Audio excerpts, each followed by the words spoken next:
জিয়া দীর্ঘদিন কারাবন্দী অবস্থায় ছিলেন। আপনারা জানেন আমাদের নেত্রী দেশনেত্রী বেগম খালেদা জিয়া কারাগারের অভ্যন্তরে মৃত্যুর সাথে পাঞ্জা লড়েছেন। তার চিকিৎসার ব্যবস্থা হয় নাই। ডাক্তাররা বারবার তাকে বিদেশে পাঠানোর জন্য চেষ্টা করেছেন উন্নত চিকিৎসার জন্য, কিন্তু তার চিকিৎসার জন্য তাকে দেশের বাইরে যেতে দেওয়া হয় নাই। স্লো পয়জনিং করে আমাদের দেশনেত্রী বেগম খালেদা জিয়াকে হত্যা করার ষড়যন্ত্র করা হয়েছিল। প্রিয় বন্ধুগণ, কোন ষড়যন্ত্র কাজ হয় নাই, বরং করুণাময় আল্লাহ তাআলা আমাদের নেত্রীকে আজকেও জীবিত রেখেছেন।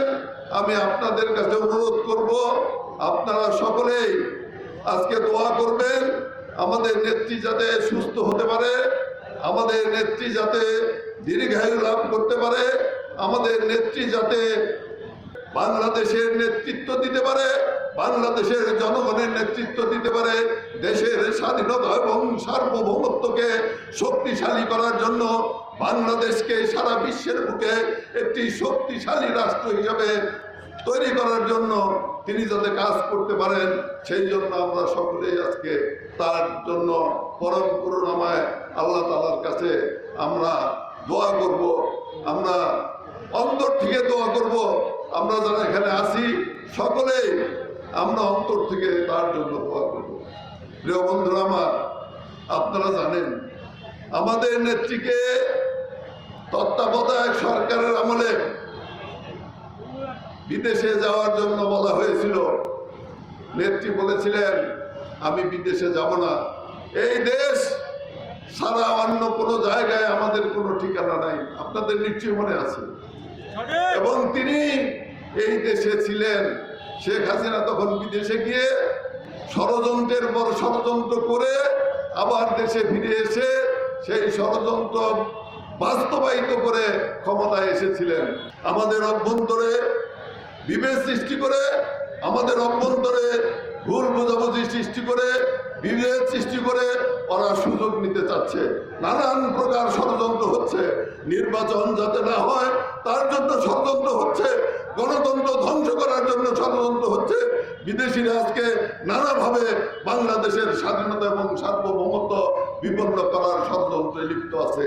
তাই আমি আপনাদেরকে অনুরোধ করব, প্রিয় ভাইয়েরা আমার, এই ষড়যন্ত্রকে মোকাবেলা করতে হলে, গণতন্ত্র প্রতিষ্ঠা করতে হলে, নির্বাচনকে সঠিক সময়ে এই বাংলাদেশে যদি আমরা করতে চাই, তাহলে অবশ্যই আমাদের সুশৃঙ্খল বাংলাদেশ জাতীয়তাবাদী দল গঠন করতে হবে।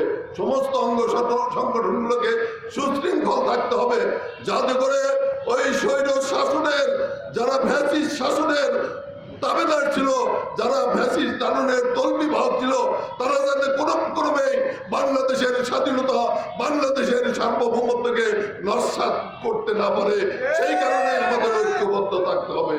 প্রিয় বন্ধুগণ, আরেকটি কথা বলতে চাই, যারা আজকে নির্বাচনের বিরুদ্ধে কথা বলে, যারা নির্বাচনকে প্রশ্নবিদ্ধ করতে চায়, আমি বিশ্বাস করি বাংলাদেশের জনগণ তাদেরকে আর ক্ষমা করবে না, করতে পারে না। ওই সমস্ত শক্তির বিরুদ্ধে ঐক্যবদ্ধ থাকবেন। ঐক্যবদ্ধভাবে আমাদের কাজ করতে হবে দেশের স্বাধীনতা এবং সার্বভৌমত্বের জন্য। আমি বিশ্বাস করি আমাদের নেত্রী দেশনেত্রী বেগম খালেদা জিয়া আগামী দিনে আমাদের নেতৃত্ব দিবেন, তিনি সুস্থ হয়ে উঠবেন, মহান আল্লাহ তাআলা তাকে সেই শক্তি দিবেন। এইটুকু আবেদন করে আপনারা যারা এখানে উপস্থিত হয়েছেন বিভিন্ন জায়গা থেকে, তাদেরকে আন্তরিকভাবে অভিনন্দন এবং ধন্যবাদ জানিয়ে আবারও আমার নেত্রীর জন্য আপনারা দোয়া করবেন, আপনাদের নেত্রীর জন্য দোয়া করবেন, এই আশাবাদ ব্যক্ত করে সকলকে ধন্যবাদ দিয়ে আমি আমার বক্তব্য শেষ করছি। আল্লাহ হাফেজ। বাংলাদেশ জিন্দাবাদ। শহীদ জি অমর হোক। খালেদা জিয়া জিন্দাবাদ।